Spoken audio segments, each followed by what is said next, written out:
presentation today is really split into two main parts. The first part is going to be about ecosystems within the context, the unavoidable context of semantic search.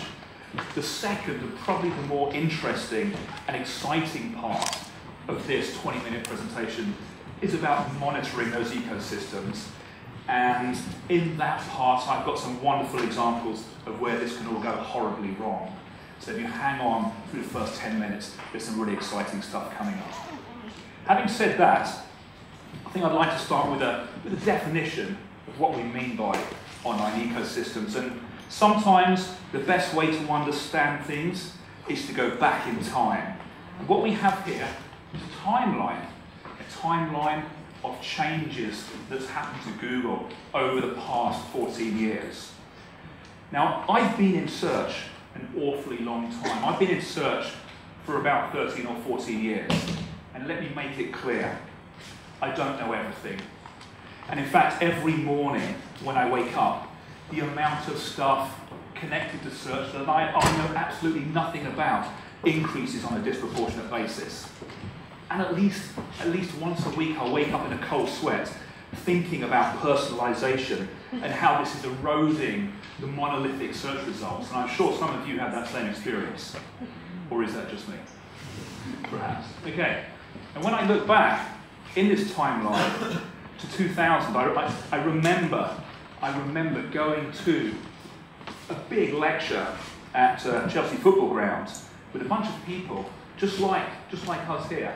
And the first guy got up and he started talking about Google, about this amazing search engine where you could construct advanced search criteria and use Boolean logic, things like and, or, not, to get some really cool answers.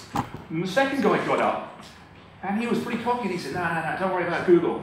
The search engine you really want to get into is called Hotbot. Okay? Anyone remember that? Yeah. That second guy, that was me. Got it totally wrong. Let's hope today goes better. Now, ecosystems.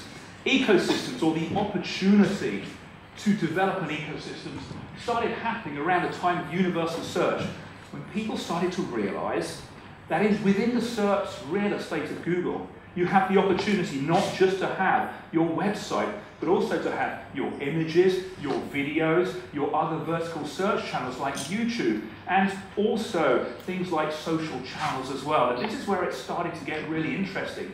As we moved away on the left from the dull, boring 10 blue links that's been Googled for so long, to the right here, through universal search. This is a search for cosmetic dentistry, by the way, not something I've had. And if we were to go further on the right, we'd start to include things like carousel, serendipity results, Google's knowledge card as well. I haven't included this, because I want to keep it simple. But what we have here is an opportunity, okay? And let's put it in this sort of context. Businesses have different types of searches. On the left, some people want web results, and they just want to go to the website. Some people want images. And if you're going to have cosmetic dentistry, you want nothing more than a nice photo of before and after great white gnashes. Okay? You've got video as well. Let's see how this process works. You've got news and you've got social channels. What we're talking about here is an opportunity to surface more of your content in those SERPs. And going on from there, if we can connect our assets together, okay, with very clear doorways and pathways, that's going to do something else. We're going to get these searchers on the left coming into our world, coming in through the doorway that they want. I want the image, I want the news, I want the social information, I want the video. They'll come into your world, and if it's well connected, not only will they find what they're looking for, but they're going to be exposed to related things they didn't even know they were looking for. And furthermore, you're going to keep them within your world, rather than going back to Google. That's what we mean by a connected ecosystem. The alternative is something disconnected and uncoordinated. And as we get better at connecting our things together, And everyone knows now that Google is talking about things and not strings. If you follow Matt Cutts, which I try not to, that's what he's talking about. As we get better at connecting our things together, so Google gets better at understanding these things and the connections and relationships between them, our domains, our subdomains, our different assets, our different websites, so we form the basis for semantic search.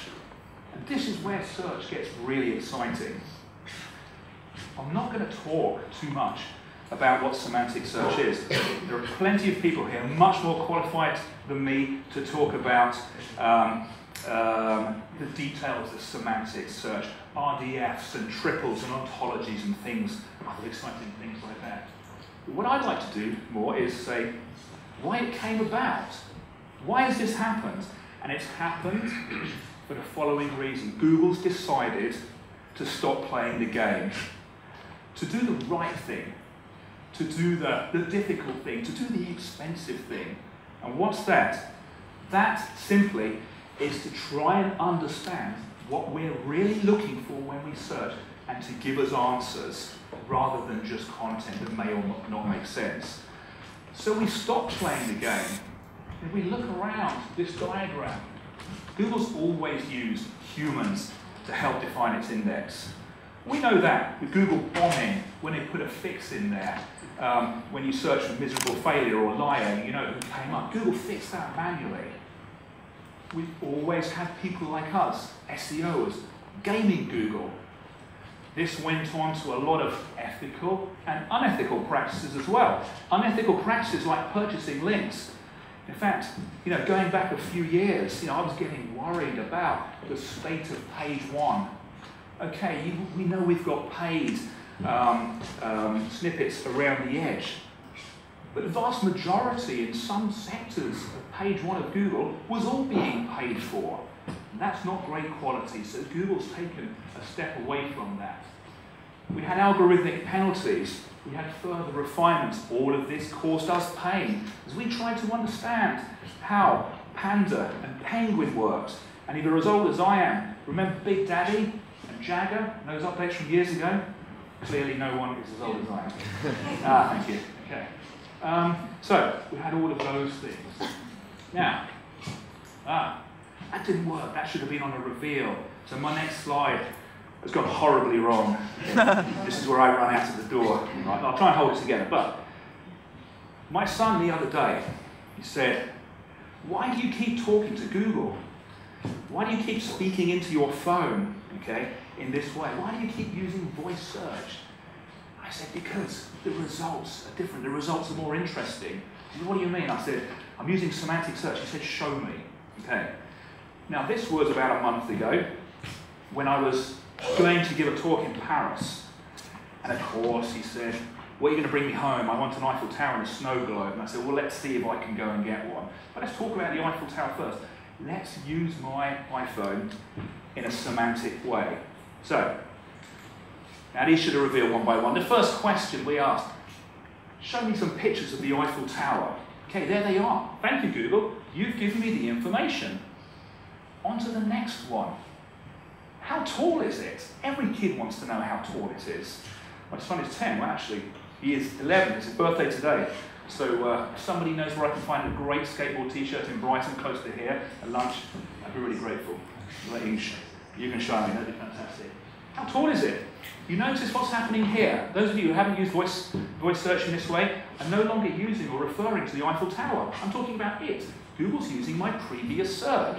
How great is that? Okay.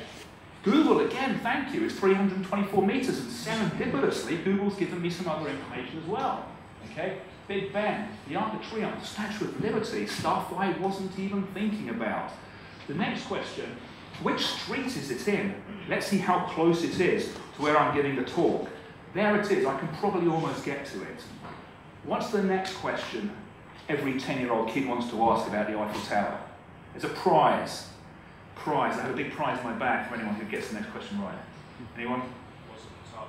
What's at the top? That's the third one. So you get a half prize. Next one. How many steps does it have? I'm still no longer talking about the Eiffel Tower because Google knows. Google knows that's what it is, and it's a powerful trigger word. And there we go, 2,681 steps. What's happened? I still haven't even clicked on our website. Okay? Google's pulling those snippets through for me. This is where it gets quite exciting. How long does it take to climb? That's the next obvious question. Okay? There it is, 10 to 15 minutes to get to level 1. The final one, what are the views like at the top? Oh dear, it's all fallen apart. If I'd have used a singular search, it would have actually worked for me, but in this case it hasn't. Okay, so what's happening? I'm now having a dialogue with Google. Okay, when I get through to that content I want, I'm finally going to click in. This is opening up another doorway into our world. This is opening up another gateway into our online ecosystem, and this is where wonderful content really jumps out. The other example, very quick one. We do a lot of work with Sky at IP, and it's a great show called Flatness. Anybody watch that? Yeah, yeah. Just me again and one other. So, what is the blacklist? Okay? Okay, we get some information from Google. The dialogue starts, the conversation. Back in the old days, what happened? What is the blacklist? Go to a website, find out. Is it on TV? I don't know. Go back to Google, go in, go out, backwards and forwards. We were wrestling. Search was always painful. And anyone that thinks that we're not going to be using voice search a huge amount more in the future, take yourself back 15, 16 years ago. Some of you may only be 10 or 11 then. But let's go back in time. Who'd have thought we'd have replaced conversation with text in the way that we had? I mean, text was invented for engineers working on cell phones. And anybody that's got a kid of my son's age who watches The Apprentice, they're using their phones like this. Okay? So this is going to catch on. Now, is it on TV? The conversation goes on. Who stars in it? James Spader, and there are some others. Wonderful. We've got a carousel here. Here's a little bit of semantics. Okay? Is it on in the UK? And anybody that watches it, the question on our minds, up until recently, is Tom good or bad? That's what we all wanted to know. Okay? Finally, here, after 5 dialogues, pieces of dialogue, I click and I go into that website, and it's that website that has thought about the searcher, thought about what they're looking for, answered their questions and delivered the answers, and had that dialogue connected together. They're going to win out. How many episodes of season 1? Okay, it gets them totally lost. And we get Wikipedia for something else. So, what does this mean? More routes to content, more routes to our wonderful content, because remember, before we had desktop search, we had mobile search, where we see a difference of about 4%. What have we got now? We've got desktop and desktop voice, and mobile voice. Very different dialogues, very different questions, and very different results. Okay. And what we've seen at IP over the past few years is businesses trying all sorts of different ways to surface their huge amounts of content, okay? Creating lots of different subdomains, broadening their ecosystems, creating different landing pages, okay? And all of this, and up until recently, that's worked. But something has started to go a little wrong. So as you can see now, we're into the second part. Haven't got time for a live demo. If anybody wants one, we can always do one later. It's a tale of conflicting assets.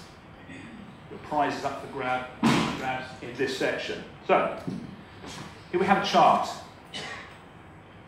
The y-axis, or the bit on the left-hand side, that's your position from 1 to 100 in Google. Okay, essentially Google UK. The search term is the best online casino, which is a really popular search term. Okay. A highly prized result in a highly prized position on page 1. And here we have William Hill. Is anybody here from William Hill? Thank goodness. Thank goodness. Say what we want now. Okay. Here we have William Hill, who set up this wonderful subdomain as part of their ecosystem. Okay. Positioned on page 1, absolutely fantastic. They were doing really well mid-January. Then they dropped out. Then it came back up. They're still on page 1. Then it dropped out. And here, it's all gone horribly wrong. This is a site that no SEO guy or no web person ever wants to see. What do you reckon happened?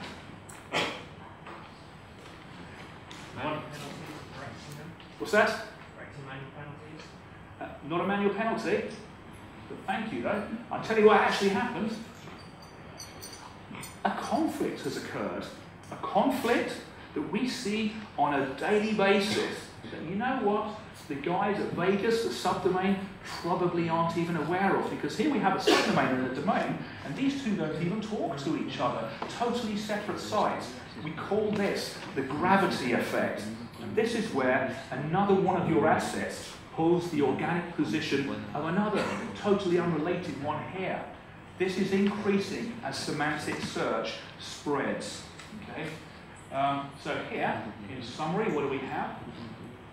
Sites working in isolation. Different teams, different buildings, could even be working in different parts of the country. One pulls the other down. Yeah, we're still in the SERPs, as you can see, but we're no longer on page one, because as long as this conflict persists, all our positions are pulled down. This one is a beautiful example. Now, this is so good, I printed this out and hung it up in my kitchen just to look at, until my wife said, don't, this is not normal. You've got to stop the night sweats, and you've got to stop putting these things up in the kitchen. But this is a perfect example of the gravity effect. British Airways. Anyone here from British Airways? Yeah? No? Thank goodness. Okay, British Airways. Phoenix Flights, this is one search term of many. One search term of many. Position one. Okay? Multiply this, what happened here, over hundreds, if not more, search terms. And what happened? Okay, I'm not going to give you prizes, because we all know what's happened here. Somebody at British Airways had a wonderful idea. You know what? I've got a brilliant idea. Give me some money. I'm going to build a subdomain, an amazing subdomain, okay, that people are going to find. It's going to talk about wonderful travel destinations. We'll call it experience.britishairways.com, okay? And this is classic, because that subdomain pulled the main domain off for 38 days for many, many, many terms. Think about the cost in PPC that had to fill that gap. Again, this is something we see on a daily basis. That's why we call it the gravity effect. Nobody wins when this situation goes on, or carries on. Hotels in Texas. Anyone from Texas? Okay, that's a slide. Hotelscombined.com. Now this is slightly different. We've seen subdomain and domain, domain and subdomain. Look what happened here. Okay, I know. Let's launch a .co.uk. Okay, and let's see what happens. Yeah, the .co.uk is up. Where are we? We're now on page 2, because, you know, obviously this is not how it's done. And again, there's a million people in this building today that will tell you a fix for that using rel equals alternate, for example, or any one of another. Now, this is a classic. Suspicious flux. And I spend a lot of my time investigating suspicious flux. There's nothing I like more than a bit of suspicious flux. And this is what it looks like. 1819 till about 3 minutes left. Okay. Virgin Media. Yep. No. Fantastic. Now, okay. So let's pretend I work for Virgin Media. Okay. I'm in my webmaster den. The boss comes down. Where are we? Where are we for broadband deals, John? We're on page 1. Don't worry. Okay. 1st of February. We're on page 1. Comes on a bit further. John, mid-Feb. Where are we? We're on position 10. Are we still on page 1? Yes, we are. Don't worry. Don't worry. Okay. A bit further along. Where are we? There's an obsession with page 1. We're on page 1. John, take the rest of the week off. Go home, your work here is done. But that's because nobody's thought to go back to the SERPs and look at our doorways. And here's the doorway. This is horrific, because what we've got here is not one URL, not one subdomain positioning, but we've got 3, including a canonicalization issue here that Pete was talking about earlier. Okay? What does this mean? Okay, of all the money that we're spending on this site and all the money that we're spending on talking about broadband deals, okay, all that money on the message, we see 2 or 3 messages across here in the SERPs. This is going to confuse me. It's going to confuse the searcher, because one day I'll come in, oh, there's the message. There's the doorway into their ecosystem. A few days later, click it, oh, a different message. The 3rd time, it's different. You know, we're spending so much on getting onto page 1. Let's try and get it right. Finally, I think I've got a couple more. Fast broadband, okay? The same situation. Even when there's a direct switch here, we've got a classic subdomain and domain switch here. Each time, okay, there's a different snippet, there's a different entry point, and you know what? Somebody's going to walk into this world of Virgin Media, and find themselves in a completely different place, and that may be the wrong place. Okay, so it's essential to go back and revisit. And for the first time in my life, ever, to finish on time, or about 30 seconds late, what do we need to do when all of this is going on? Semantic search is getting stronger, and Google is making better connections between the things in our world. Not just the things in our world, like video and images and our social streams, but our domains and our subdomains. And we've even seen examples, okay, at IP of one domain here conflicting with another domain here when they are part of a larger group. These don't even know that conflict's going on, but it is, and it's going to get stronger. We need to monitor our positions in the SERPs. Don't just be satisfied with page one. What's on page one? Which part of our ecosystem? Monitor the doorways. Create appropriate migratory pathways. So when people come into our world, you know what? Wonderful. Don't let them go back to Google. Create clear pathways so they can go from one part of our world to another, discovering wonderful new things. Make it easy for them. Allow them to discover. And finally, monitor all of this. Don't wait for a monthly report where your agency will come in and say, yeah, you're still on page one. Don't worry. It's not about that. What's been on page one? What's been going on throughout that time? Don't wait 38 days to fix that drop-off. I think I'm out of time. Thank you.